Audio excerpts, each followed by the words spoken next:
Welcome back to Pet Sitter Confessional. Today, we're brought to you by Time to Pet and Pet Perennials. What does it mean to live the life of a balanced pet sitter and dog walker? What kind of guiding principles would you need in your life to find that? Today, we are so excited to have Renée Stilson, former owner of Home Sweet Home Pet Care, and now she's known as the Balanced Pet Sitter. She talks about her 23 years in business, how she struggled and worked hard and didn't always succeed to find that balance. But she talks about the lessons that she learned along the way, and she talks about how she knew it was time to hang up her walking shoes and leash and retire. Let's get started. Okay. Hi, everyone. I'm Renée Stilson, and I founded and owned Home Sweet Home Pet Care in Portland, Oregon for 23 years. I also wrote a book in 2019 because I felt like I had learned so much along the way, and I really wanted to help people avoid the pitfalls that could happen. Of course, we all have to learn in our own way, but I really wanted to give people a head start. So that book, The Balanced Pet Sitter, actually launched in February of 2020, which was interesting timing. But anyway, we can get into that later. But that's who I am. And I recently retired from pet sitting. I sold my business. And my last day of pet sitting was December 26th, 2022. Oh, so 23 years ago, you decided that you wanted to get started in pet sitting. That was really early on in the industry's life. What made you decide it was time to become a pet sitter then? Right. Well, we had boarded our dog and she didn't do very well. And so our vet recommended we have a pet sitter. So our pet sitter was wonderful, and we had 2 cats and a dog, and everybody was super happy. We had drop-in visits. We didn't have overnights. And it was just terrific. And I thought, wow, that is just the coolest thing. I have so much peace of mind. My animals do great. This is wonderful. But then that pet sitter moved away, unfortunately. And there weren't that many pet sitters around. I did try a couple. They were just a little bit less satisfactory than what I had experienced before. And our vet didn't have anyone new to refer to. So I decided that I would like to dip my toe in the water. I was in healthcare at the time, and I had been in healthcare for about 12 years. The climate there was getting pretty stressful, and I also don't do great being cooped up inside all day. So, as I'm sure some of us can relate, many of us. Anyway, so I thought, okay, well, I think what I'll do is just try pet sitting. And, I worked during the week, but I had my weekends free. I had my evenings free, had my holidays free. Worked out well, right? Yeah. And with my background in healthcare, that was great. I was really comfortable right off the bat, medicating animals and dealing with special needs. And with my vet referring people to me, I got so busy that I decided, okay, well, I'm really, really enjoying this.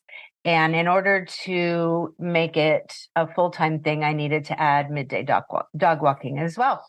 So I took a leap of faith and I quit my job and I never looked back. It's amazing to listen to all the themes that you have there of needing a change, being connected, having this personal impact of a pet sitter in your own life, and realizing and then trying to go, okay, what does that mean? What does that mean for me, right? And especially whenever you were no longer satisfied with the care that you were providing. And so, did you when you went full time and you made that transition? What were you thinking? What were you hoping would come from that decision? Right. Well, I was hoping that I would look forward to going to work every day, that I wouldn't have to answer to the corporate whims. My company that I worked for, the hospital system, had gone through 3 mergers, and it was just, things didn't make sense to me. And I have to laugh because we had a program at the hospitals called Employee of the Month. I was never employee of the month because I wasn't just going to go in there and do everything they said without it making sense to me. So I asked a lot of questions. you, And, you know, okay, but okay, so I come from a line of entrepreneurs. yeah. You know, my parents worked for the man, but both of my grandfathers were self-employed. And I think maybe it's in my DNA, but I had to know the reason why I was doing something, and I had to have buy-in. And so basically it was just really a no-brainer. Here I was just spending time with animals, loved animals, have had animals my whole life, felt like I had the knowledge and the demeanor to deal with that. I did home care. I was a therapist, an occupational therapist. I did home care for humans. And I went from that to doing home care for animals. It was just this amazing segue. So basically, it was just so satisfying. And as a caregiver, what I always wanted to do, why so many of us go into caregiving, we want to help people. Yeah. And we want to make an impact. We also want to feel valued. And that's kind of one of the intangibles, but it's very important to feel like what you're doing is making a difference if you have that type of a personality. And I think most of us who go into this business, I mean, there are a few people who don't go into it with as much information. Like they're like, I like animals, I can do that. Well, there's a lot more obviously involved in pet sitting and running, especially running a company. But I think that our personality type, and I've become very familiar with our personality type over just the time that I have, the research I've done for my book, the time I've spent in forums and at conferences, and it's what we give comes back to us tenfold in this career by just being able to help people be away from their animals and not worry and know that everything is just the way they want it to be. It really is where that flows from, right? And we have that passion. You mentioned that word. I need a buy-in to make this make sense to me, and I'm going to ask some good questions. And that I think is so important. Not just being a pet sitter, but as you mentioned, also being a business owner. Of right. What's the purpose behind this action that I'm doing? Does it make sense for me, for my staff, if I have them, for my clients as I'm serving them? And we never really stop asking those kind of questions, right? There's always something that's going to come up where we go, oh, that's new. I wonder how that's going to impact me. And that's part of this development and continual improvement of ourselves as we grow and mature, not just personally, but our businesses as well. Right. Yeah. One little novel thing is that now I tell people, guess what? I'm employee of the month every month at my company. And you can be too. Right. So you started your company 23 years ago. You started this journey. What were some of the major changes that you were a part of over that time? Well, I started out as a sole proprietor, and I even when I was in healthcare and the hospital systems, I did not enjoy supervising people, and I knew that about myself. I had a lot of confidence in my own abilities, and I knew that I would get the job done. It would be done just right. And so I went into it just thinking I was going to be solo. And that's how I was for a long time. And it worked out really, really well. In the beginning, of course, I paid my dues. I did work really long hours. Basically when you're starting out, it can be feast or famine. So you really, during the summer, during the holidays, you just work your tail off. And then you have those times when it's slower, and you get to know when those times are, and you plan your time off for those times. As the business built, it was just much more steady, and I was able to script it out better for myself and anticipate how many visits do I want to do for Christmas? I don't want to do 13 visits a day on Christmas anymore. That sort of thing. So the business just became more steady, where I didn't have to do so many peaks and valleys, which was nice. And I just happen to have a very understanding family and spouse, and all of those things really matter, because this is not a job. It's not even, I don't even describe it as a career anymore. I describe it as a lifestyle. And when you are a pet sitter, you're on your purpose. You're passionate about it. So, it's something that you accept and that the people around you learn to accept. But basically I would, when business became steady like that, like we were talking about, then I had to figure out, okay, when am I going to take time off? How am I going to take time off? And so by that time I had, 5 or 6 years of experience under my belt. And I started meeting people who, I don't know about you, but everywhere I would go, people would say, "Oh my gosh, you're a pet sitter? That would be so much fun. How do I do that? How do I get into that?" And so I would say, well, let's sit down and talk. And if you're interested, I could mentor you and just give you some hints and that sort of thing. And that was great. It ended up that I mentored many people over the years, and they weren't that busy when they were starting out, right? So I would feed them my overflow, and they would cover my times when I was off or times when I just had too much work. And that worked out so well. It was just a win-win for everybody. They had me there with my experience, and I could be a sounding board for them, because as we all know, it's pretty solitary until you find your community. And back then there just wasn't much of a community. So I did that for many years, where there was just a constant flow of people coming in. And when they got too busy, there would be just somebody right behind them. And I would start mentoring somebody new.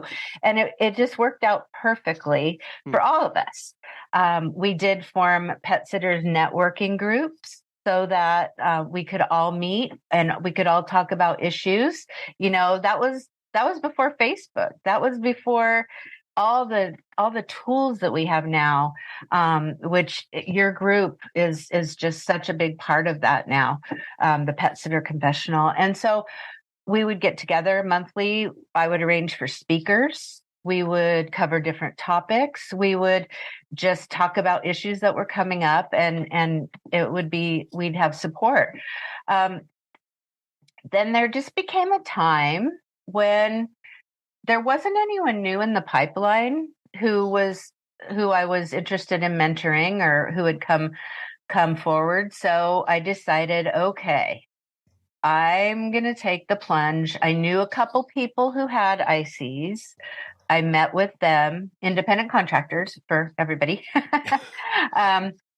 People weren't really doing employees back then. It wasn't prevalent enough to even have people working for you. The people that had ICs were more on the cutting edge. So I got a comfort level, because I thought, oh my goodness, these people, I'm covering them with my insurance. I'm sending them into people's homes. I'm not there supervising them.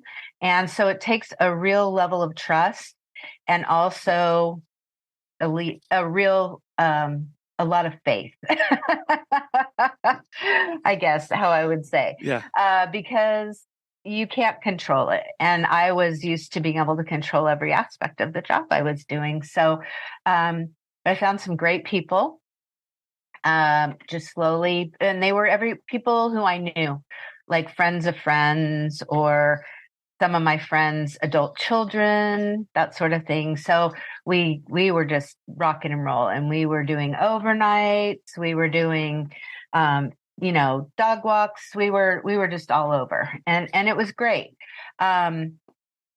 And then basically I didn't love supervising. So, and that it's your personality, because there are some great people in the business now who I watch, and they're born leaders that way. I am a worker bee. I'm not, and like I said, I was not interested in being a leader, but by necessity, I became a leader. So we went along and it was great. And I would have different ICs come in and out, and it was all wonderful. But people would move on. A lot of ICs that I had were entrepreneurs themselves. They had little businesses that they were starting. And so there became a point when I decided that it was time to have employees.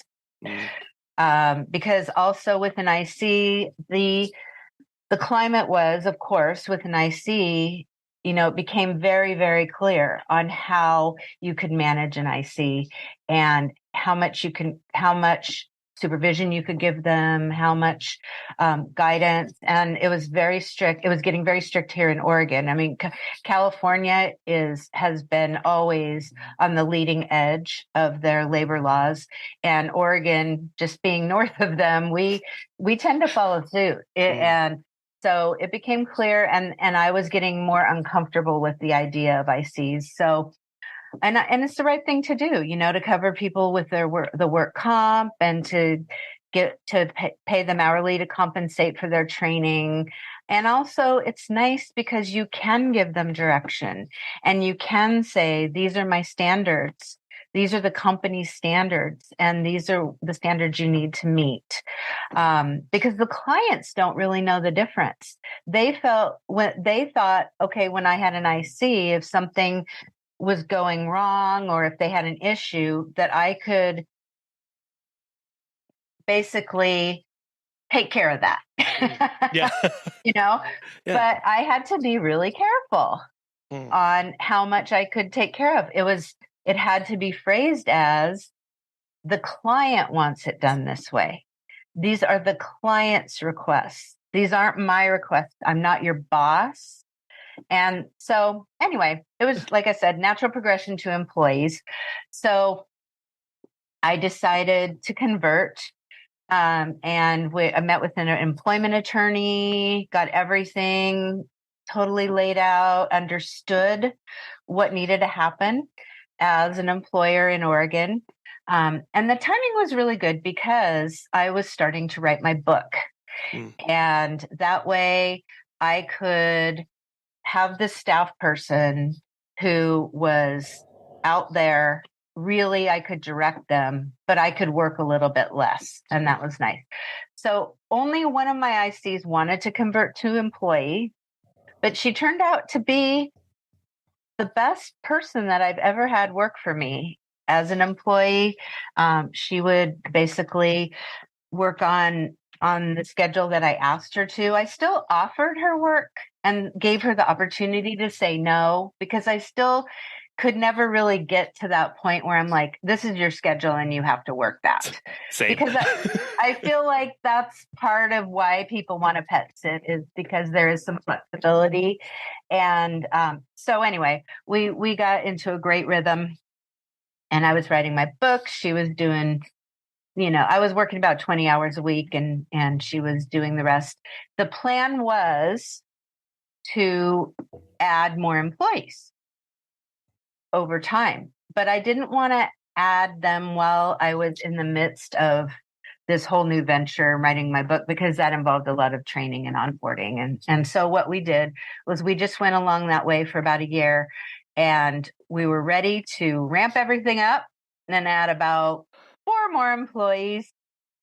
And my book came out, like I said, February 2020. Then the pandemic hit.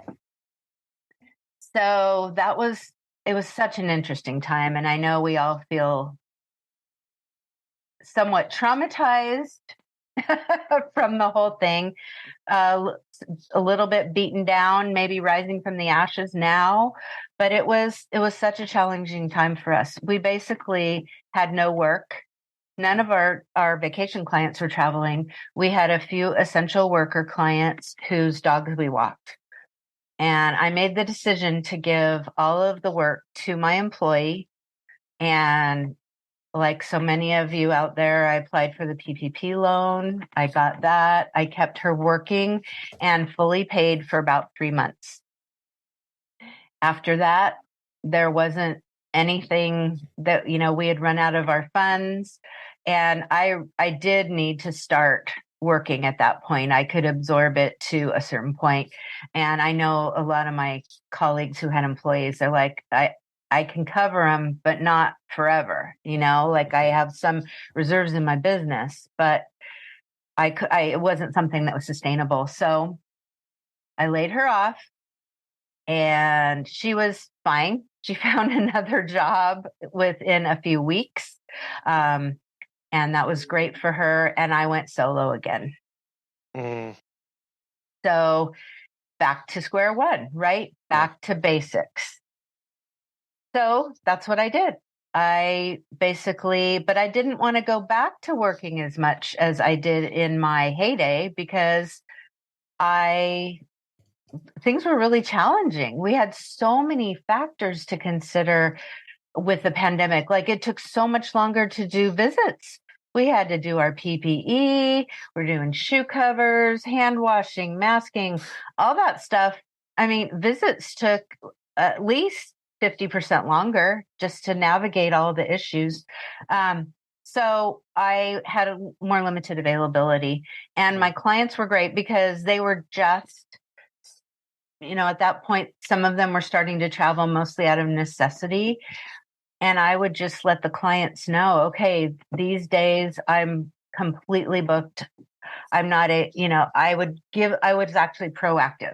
I would send out an email every couple weeks and I would just say, this is my availability. These are days I'm not available. And my clients were so amazing. I mean, some of them had been with me for 15 years, some more recent, but they worked their trips around me. Wow. They just said, okay. And so I would have some time off, and then the day they'd book me for the day I was back, or and so I would be booked from the time I returned from my time off till the time I basically left. And we just had this little puzzle we put together. So that was that. Yeah. And, that went on for quite a while. And and then basically I wasn't having any downtime during my day. Do any of you know how that feels? What's that? Because I was doing all of the cat visits. We have a lot of twice a day cats, medications. A lot of cats eat wet food, that sort of thing. So it was definitely twice a day, less once a day. So I would do all my morning and evening rounds, and I might be home for an hour, and then I would be going out and doing all the midday dog walks. And so I decided that I wanted to go cats only. Oh. And a lot of people had started doing that, and I gave myself permission, like, okay, I love the dogs. I love dogs and cats equally, always have. But I just decided that there had to be some downtime in my day because, after all, I was the balanced pet sitter. I wasn't supposed to be having an hour in the morning, an hour in the evening to myself, and that was it.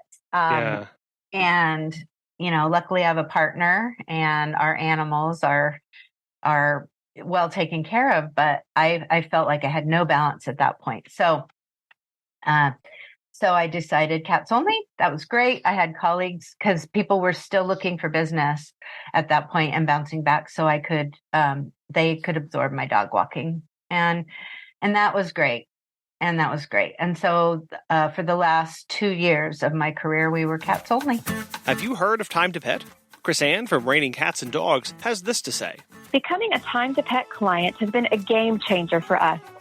We can give our pet services clients real-time, cloud-based information they never imagined they'd be interested in. And most importantly, to me personally, I can better manage my company and look forward to more. And not a small thing, Time to Pet is responsive to my request for new features and modifications to existing ones. If you're looking for new pet sitting software, give Time to Pet a try. Listeners of our show can save 50% off your first 3 months by visiting timetopet.com/confessional. That's quite the life cycle of the business, Right? especially with growing. And what's interesting, Renee, is you said a couple times of how you didn't want to supervise people, but you kept supervising people. So what was that a decision because you were looking for that kind of business growth? Did you feel like it was a necessary evil for you to have to run the kind of business, or did you feel like you just kept kind of or were you trying to change how you approached that aspect of it? Oh, that's a great question. I think as I got older, I got more patient, and I decided that I could potentially supervise people and not completely alienate them. Sure. I have really high standards. Sure. I'm a recovering perfectionist. So basically, that's what I think the clients expected, is that everything was exactly how they left it. And, it had to be, if the water dish was on the right and the food dish was on the left, that's how it was, And so that's feedback that I got from my ICs, was that basically they would have to take pictures of how things were, because I would go back out, we job share. So I'd go in, I'm like, hey, you reverse the water in the food dishes. Dogs don't really care about that stuff, but cats do. Cats don't like their routine disrupted. And so, so I think it was I think when you ask it that way, I think it was a necessary evil for me. Because I wanted to serve more people, and none of us like to say no. I got good at saying no, and you have to. But then when I had people working for me, I didn't have to say no as much. Yeah. And we had a reputation, and we had a lot of business coming in. And so I just thought, okay, let me see how I like it. And it wasn't as bad as I thought. And I was able to, like I said, find trustworthy people. And, hiring is a whole nother ball of wax. And we have a lot of different people who can speak to that. But just believing, letting go of the control, and really trusting that I could find these people who could meet my standards was huge. And I think that was a turning point for me, when I could actually release some of that and not be uptight about it. I think you really have to give up some of that control and have faith in people, and know that, and trust your instinct, and really know that, trust your gut. If these people seem like they're responsible, and they've managed in their life well, and you can see that they meet those criteria that you think you want in a person, you just need to give it a shot. Well, and that decision of going, okay, this isn't something I originally saw myself doing, of managing and arranging people and working with schedule and training. But if I want my business to be able to do X, Y, Z, or if I want to be able to operate, or if I want to be able to impact my community in a certain way, what does that necessitate from me then? And do I have to be okay with developing in this other way? And like you going, oh, I actually don't mind this as much, as long as I have my processes in place and I go through this in an intentional manner. But recognizing that there's what we want, and we can mold our business to shape that. And if we have that feeling of, oh, I wish we could do more, I'd like to do more and help more people and serve more people, well, that may mean that we have to bite the bullet and say, okay, I need to hire somebody, and just see how that goes, and being okay with kind of experimenting with that for a while for ourselves to see if we're really okay with it. Right. And like I said, I dipped my toe in the water with pet sitting, dipped my toe in the water with ICs. It worked. So, okay, let's bring on one or two more, and just see how it goes. I know a lot of pet sitters, you said it's very lonely, right? We don't talk to a lot of people throughout our days, so we can get really focused on this exact task and scrubbing this water dish and making sure that this area is clean and sweeping this floor and taking this dog for a walk. But I know you envision this and you see a lot bigger impact of pet sitters on the community. And I wanted to, kind of pick your brain on how do you see pet sitters and dog walkers impacting their local community and the people they're serving? Yeah, well, I see it as something that we can really be ambassadors for how people see professional pet care, that it isn't just a hobby. There are hobbyists out there, of course. And I think to differentiate ourselves between that and really educate people on what it means to have a professional pet sitter versus having someone, the neighbor, the friend. I know we all hear these stories of things, that's how we get clients because the neighbor, the friend, the hobbyist flaked out on them or whatever. So I see it as really getting out there, talking about what a professional pet sitter does for you, what you can expect from them, going to different community meetings, going to your Chamber of Commerce meetings or networking groups in your community so that people understand and they also see the value of having someone having your animals stay in their own home. I think more and more people really want that now. I think boarding has definitely taken a back seat unless it's a dog who is young and has a lot of energy and would get into way too much trouble at home if they were left there with pet visits. I think that, and for us to become resources for clients, I have so many clients who will ask me questions on all kinds of behavior issues, health issues. Of course, I'm not a vet, but I can say what I've seen.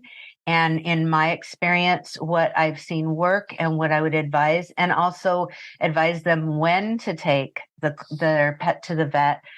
We can become this team member for them in their pet's care. And really, it's quite an intimate relationship that we have with a lot of our clients. And so many times over years, we become family members almost. And so I see impacting the community and just reducing the stress for the animals and for the humans and providing comfort and care and building that reputation so that people know that there are people out there who take this really seriously and will treat their animals as if they were our own and they can go away and not worry about anything. You mentioned education, and I think that's a huge component of this, of really just being a resource there for our clients and our community at large, whether they use our services or not, to be, writing blogs, doing interviews, sharing things that we're reading and learning about on social media or directly one-to-one with clients, because they will feel more comfortable. They do feel, in my experience at least, a lot more comfortable coming to us than they do going to their vet even or to their groomer, because they see us a lot more. They interact with us a lot more. And so we're kind of top of mind when it comes to not just, oh, I'm leaving, I need to take care of my pet, but my dog's acting a little different today, or my cat's urine smells a bit different. Let me ask Renee what that could mean, because I don't know. That they're not going to be able to just text their vet. Right? That's right. They're going to be reaching out to us, and that alone, besides the peace of mind, but the education, making better pet parents, educated so they can live a really good life with their pets, that's a game changer when it comes to pets and their owner's relationship for their entire life. You walked us up through about, after 2020, and you've made the switch now to being solo, and you're finding more space in your day, and you're going cats only. So you've made a lot of changes in your business. At what point did you decide, Renee, that it was time to retire from this and go and do something else? Right. Okay. Big decision, right? I mean, Kristen Morrison, I've seen her speak at the conferences. She says, set up your exit strategy even when you're just starting your business, So I think that I thought, oh my gosh, that is so far in the future. I don't even know what my exit strategy would look like. And then I woke up one day, it was actually a year ago, February. And I thought, okay, I'm not as excited about going to work as I used to be. I love the animals, but I've had to pivot a lot in the last 2.5 years, and I'm tired. So there were a lot of factors that went into that. And, as we go through life, we have different ups and downs and challenges. And I had, like, at year 12, I basically thought that I was getting burnout, and I was not finding new challenges. Actually, things were, I could do the job with my eyes closed. And I thought, okay, well, this is interesting. And I had a brief foray into while I was still pet sitting, had a brief foray into another field that I thought would suit me well. And very shortly found out it didn't suit me at all. And so I came back to pet sitting like I was home. And I thought, okay, yes, I can do this with my eyes closed, but I want new challenges. I want to be able to use my brain. I don't want this to be so rote. And boy, did I get challenges. I got so many awesome experiences because I asked for them. I so many new experiences with different animals, different health issues with animals, different situations, and I just felt alive again. And it was great. I had this resurgence. And like I said, I had been in healthcare for 12 years, and then by that point in pet sitting for maybe 15 years. And my mom got Alzheimer's. So I talk a lot about compassion fatigue in my book and in forums and blogs. I never really knew what compassion fatigue was until it happened to me, and I thought I was going crazy. I would say to people, I think I'm having a nervous breakdown, even though I don't even know what the definition of a nervous breakdown is. Like, I would just be tense and stressed and tearful, and I couldn't handle one more thing. I couldn't do one more thing. And it turned out there was just a cumulative effect of all those years of being a caregiver and absorbing other people's energy and their trauma and their drama. And also then this added layer of being responsible for my mom, who had this terrible disease. And luckily it's when I had ICs, and I really just had to take a step back. I had to go to therapy. I found a coach who specialized in compassion fatigue, and I had to completely change my mindset to where I had to learn to put my own oxygen mask on first. And so many of us, we will do whatever it takes for everybody else, but we won't do whatever it takes for us. And to actually say to myself, I need to totally step back and just regroup here. I was able to do that. And I feel like I came out of the other side of really such a dark time. And after that, I started gauging my life satisfaction. And when the pandemic hit, there was just so much. And I navigated it all. I pivoted. Things were looking up, but I didn't want to bring on any more staff. I thought, no, I'm at this point. I'm in my 60s now. I started my business when I was in my 40s, and I decided I wasn't serving as many people as I wanted to. And I didn't want to get in my car every day. Once I got to the animals, it was amazing. And I really like to think that I provided the same standard of care and love and attention that I always did to the clients, but inside I wasn't there anymore. And I really needed to start thinking about what I was most concerned about is that, you walk into a store and you see a disgruntled worker, or you see someone who just hates their job, and you're like, man, that person needs to get out. Yeah. They need to change. They need to do something else because they're unhappy and they're making everyone else around them unhappy. And I never wanted to get to that point. Yeah. I never wanted my clients I'm really good at masking, but plus we don't have to at masking my feelings because, we're there to support our clients. They don't need to hear about our problems and all that. So I'm good at that, but I never wanted anybody to say, "Oh my God, she is burnt out. She needs to get out." Mm. And that's when it just kind of hit me. I thought, okay, my husband, he's a musician, and he always says, you got to leave him wanting more. Don't stay in it too long. Like, don't do one encore, don't do three, So I thought, yeah, I got to get out while I'm still on my game. My performance is still good, but my heart's not in it anymore. And so there's something else out there for me. And that's when I made the decision.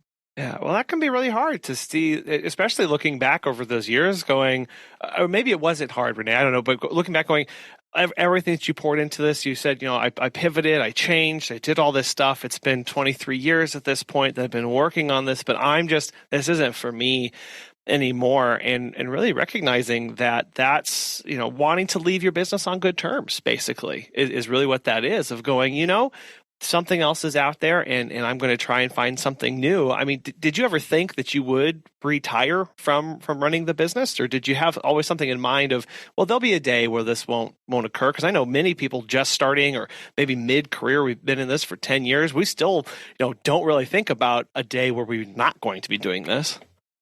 No, I never thought I'd retire. I thought I would do this, even just a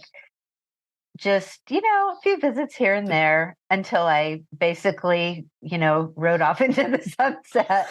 I just did it. I just felt like I would refer business out to my colleagues and just would just sit for a few people. And no, I never thought I would retire. Pet Perennials makes it easy to send a heartfelt condolence gift directly to someone with a broken heart. They have this awesome direct-to-consumer gift model that takes the effort off of us and ensures a thoughtful, personalized sympathy gift that reaches your client or employee on your behalf.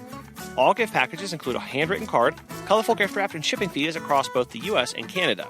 They also offer an array of milestone gifts and greeting cards that can be sent to celebrate birthdays, extend get well wishes, and welcome new and rescued pets. Additionally, there are gift choices in case you need to send a sympathy gift in memory of a special human client or celebrate a pregnancy, engagement, or wedding of a pet lover. If you're interested, register for a free business gift perks account to unlock the all-inclusive discounted package prices. Since the service is used on an as-need basis, there are no monthly or annual obligations or minimum purchase. Learn more at petperennials.com, check out their business programs, or register for a free gift perks account by using the link in the show notes. So what was that process like? You're in February, you think it's time to change. Where did you start going with that process? Right. I decided that I should put some feelers out.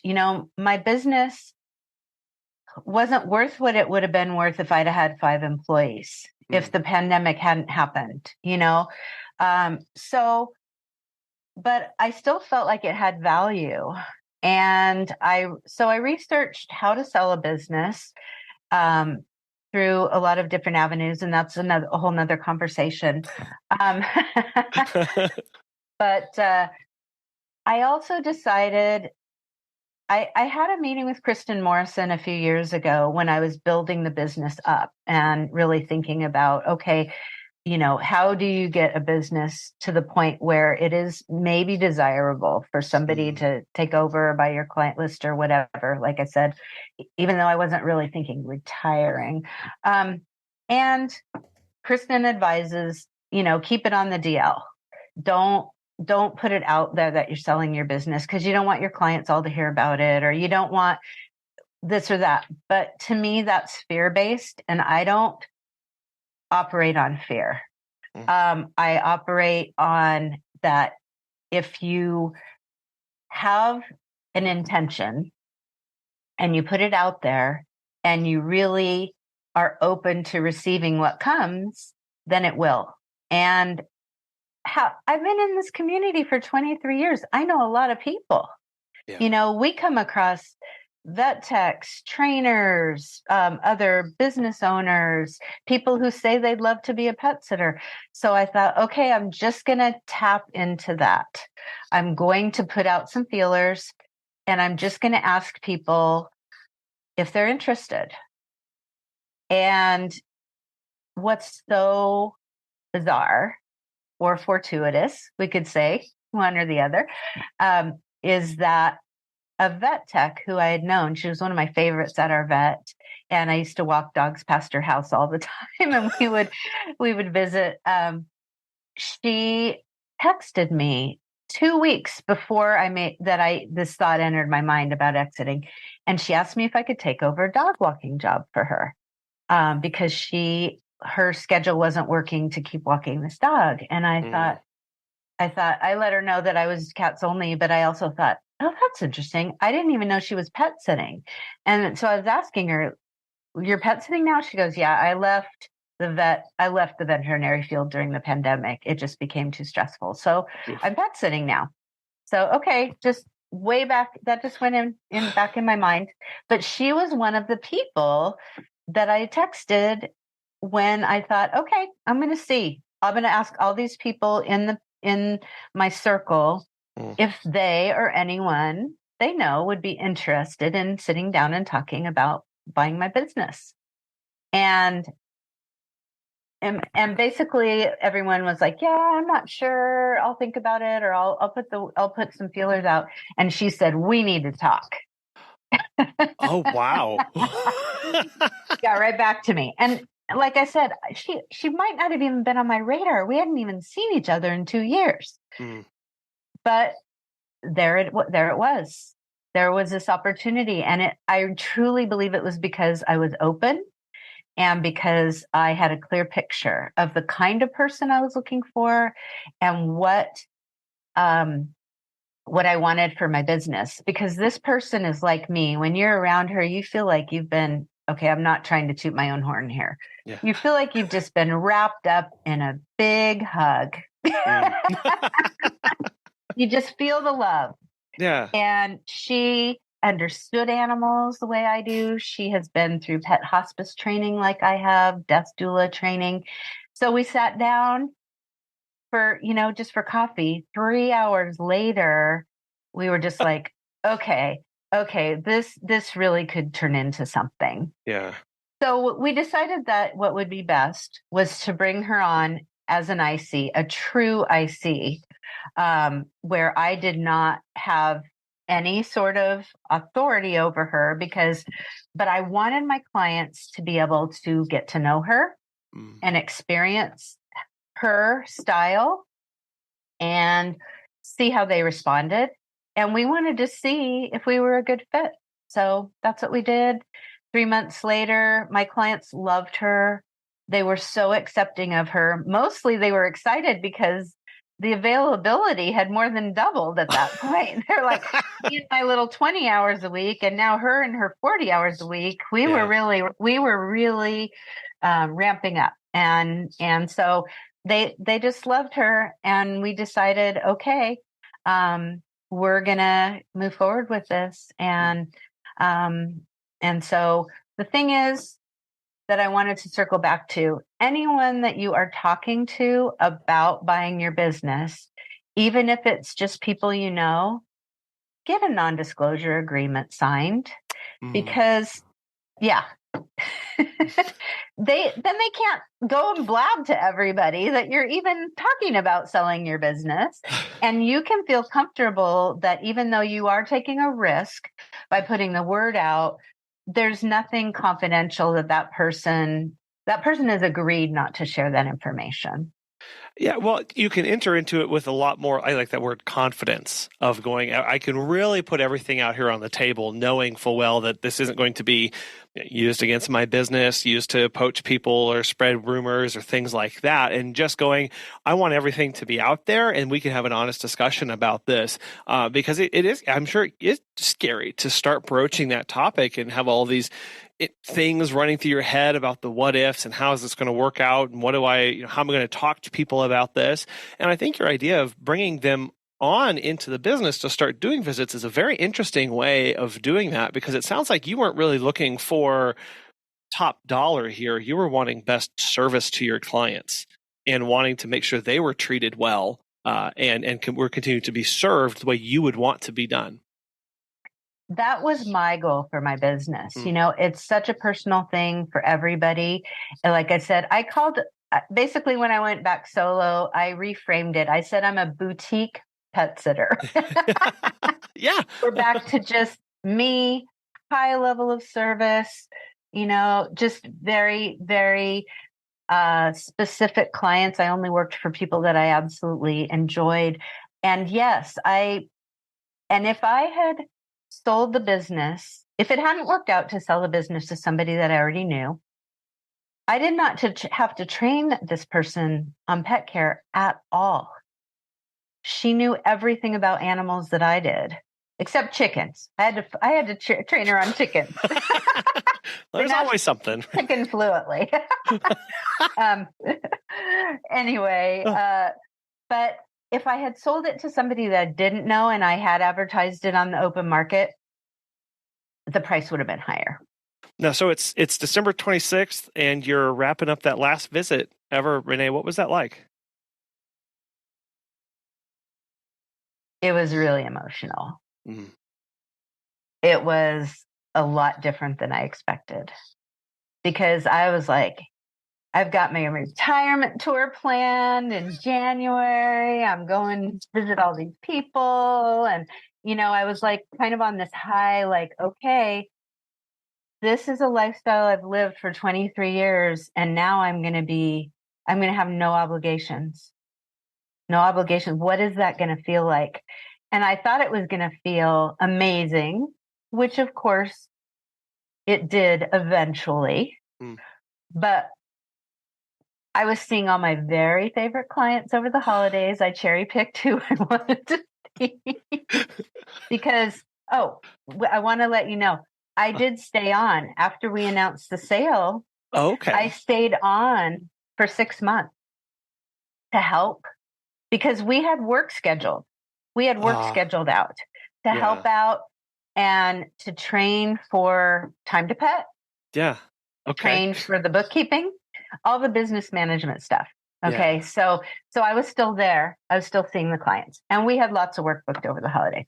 So I got very emotional my last week, and I would be like, this is the last time I'm scooping this litter box. This is the last time I'm brushing these cats. This is the last time I'm sending these clients pictures of their actually elderly, frail cats, and who actually let me give them their medicine, and just everything that had gone into it.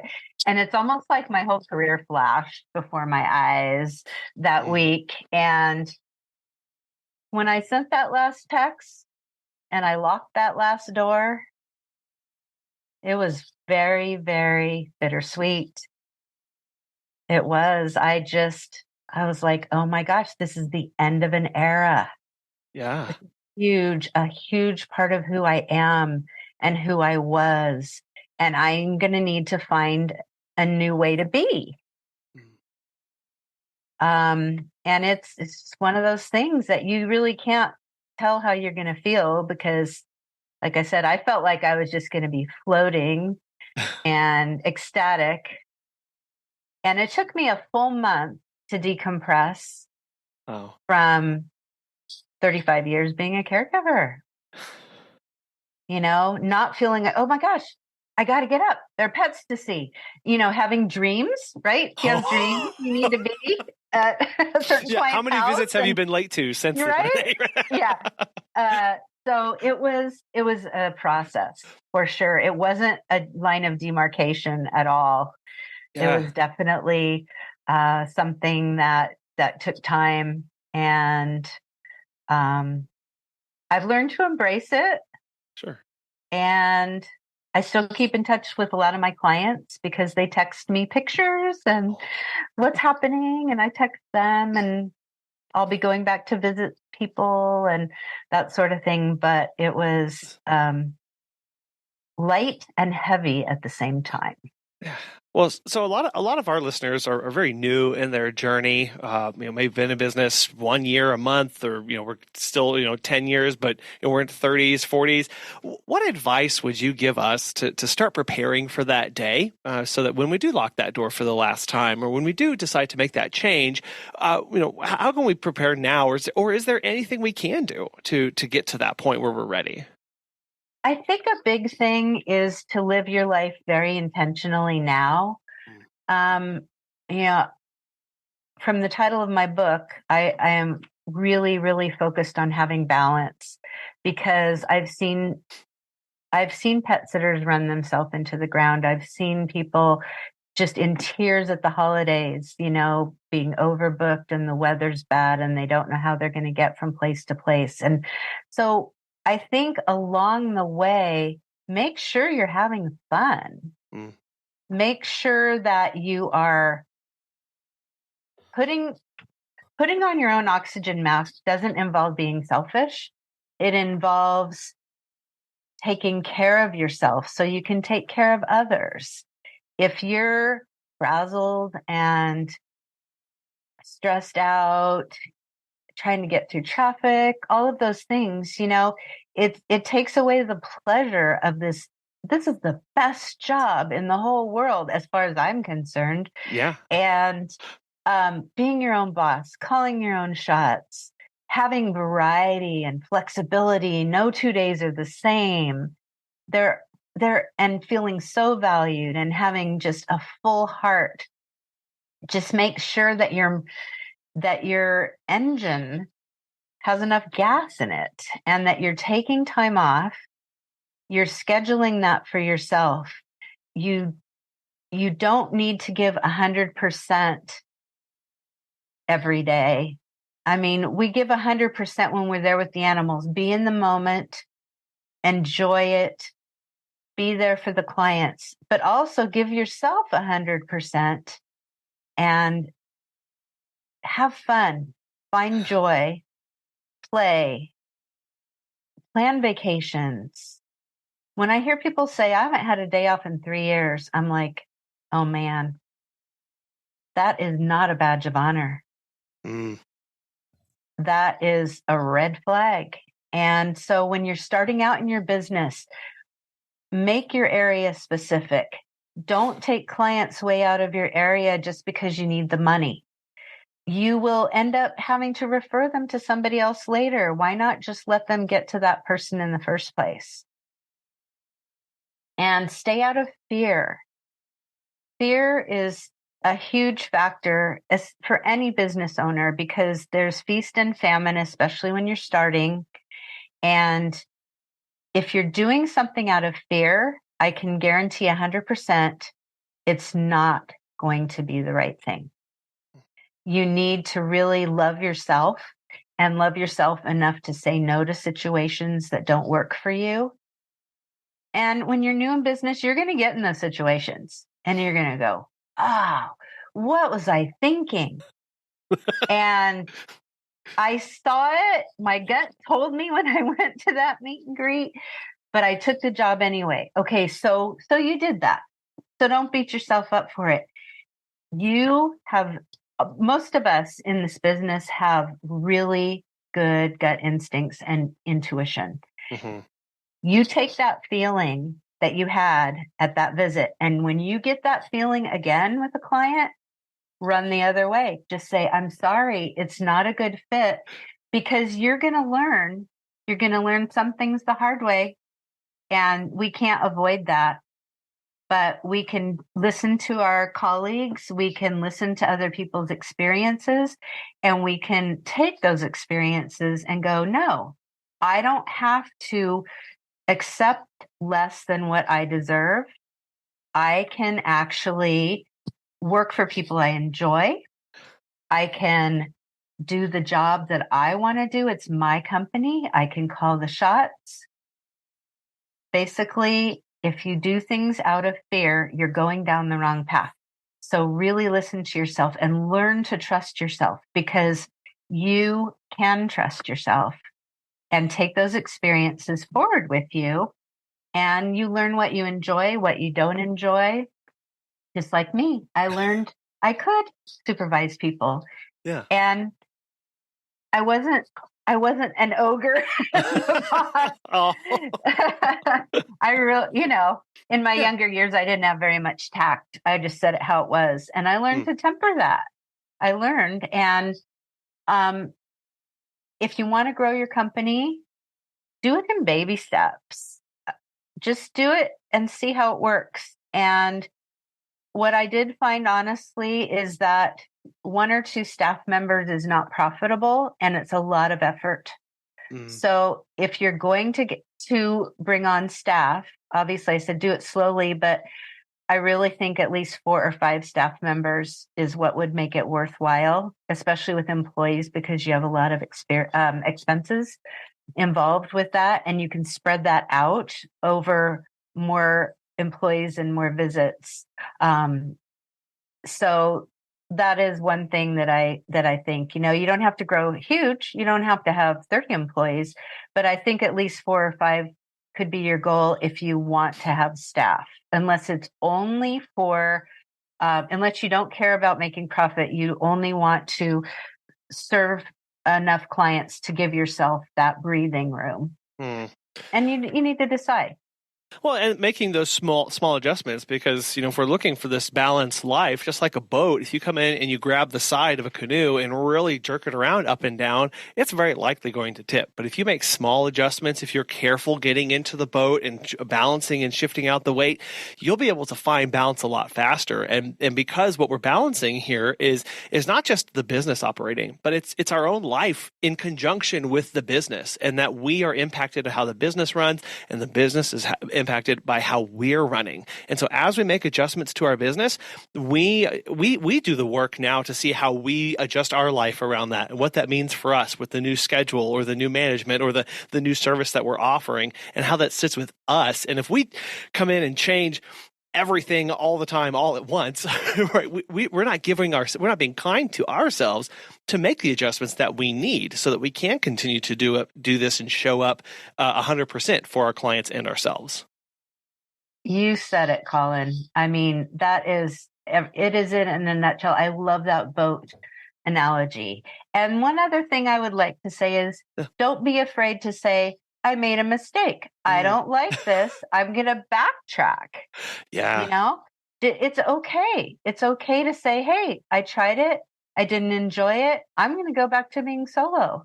Yeah. I really did love being solo again. And recognizing that was an intentional choice that you got to make, and that we face those same decisions every day in our business, and going, no, I have full agency in this, and I have done my research, or I've learned my lesson, or I want to try something new. I can make a decision to this, and it's not, we don't carry guilt into that decision of, well, I guess that failed and I didn't do it right and I didn't do it. It's, well, that was that, and I'm on to something new. Absolutely. Absolutely. We're here to learn. We're here to learn about ourselves, what makes us tick, what floats our boat. It's definitely, it's a process. Yeah. Lifelong learning, really. Yeah, something we should always strive for, and not be afraid to tackle those. You mentioned earlier, like, you needed new challenges, so you took on new challenges. You extended yourself a little bit more into these areas to learn and grow. And I think a lot about how the business that we run today with my wife and I, thinking back to the kind of visits we took on when we started 10 years ago, they're a lot different. Like they're a lot more complicated. There's a lot more steps. There's all these different kind of animals that we take care of. And we only got there from going, well, let's learn a little bit and try something new, and let's learn a little bit more and we can try that. And always cognizant and aware that we shouldn't overextend ourselves and overcommit to something that is not within our wheelhouse, but seeing what's a little bit closer that I can maybe try that has a little bit lower risks for me and my company. That is so true. Yeah, absolutely. You've got the right ideas there. And I just love what you're doing for our community, for the pet sitting community. You really are providing such a great resource, and the topics that you cover are so important. And I'm seeing that people coming into the business are thinking more about their own emotional well-being, as well as the well-being of the animals and their clients and their business. Yeah. Well, Renée, thank you very much for that. I really appreciate it. And I want to thank you for spending your time with us here today, sharing your story, your journey, and encouraging us to find that balance and do those little steps at a time and reaching out to that broader community when we need that help. I know there's a lot that goes into this, though, and there's a lot of topics here. And so if people want to get connected with you, check out your book, and keep up to date with everything that you've got going on, how can they do that, Renée? Right. Well, I'm on Facebook as the Balanced Pet Sitter. You can find me there. Also on my Instagram. My website is actually an interactive website. It's basically connected with my book. So my website is reneestilson.com. And my book has many, many links in it. And when you find a link icon, you can go to my website and it will give you the link to that resource, that article, whatever I'm referencing or speaking about. And it's organized not only by topic, but by chapter. So you can go in, and if you're in chapter 1 and you see a link, you can go in and then click the chapter, and it'll give you all of those resources, which I just thought was really important for people to be able to dig deeper into each topic. And it's something I'm really proud of. Yeah, there's a ton of links there. I was like scrolling and looking. there's a lot of resources there. So I'll have links on to your to Facebook and to your website and to your book as well, so people can get that in their hands. Renée, this has been such a pleasure and honor. I thank you so much for joining us today. It's been my absolute pleasure. Thank you so much. How do you lead the life of a balanced pet sitter and balanced dog walker? Find joy today. Find something in your world that brings you joy and lean into that. Protect that. Treat that as the uttermost valuable treasure that you can ever have access to. You can lead a balanced life today. It takes intentionality. It takes stick-to-itness. It takes a little bit of stubbornness as well to maintain those boundaries in our life and in our business. But it is possible, and it is something that we should look forward to every single day, is knowing that we have obligations, we have a business to run that meets people's needs, that fills us, and there's other things in our lives as well that are more so important than that. We want to thank today's sponsors, Time to Pet and Pet Perennials. And thank you so much for listening today. We hope you have a wonderful, wonderful rest of your week, and we'll be back again soon.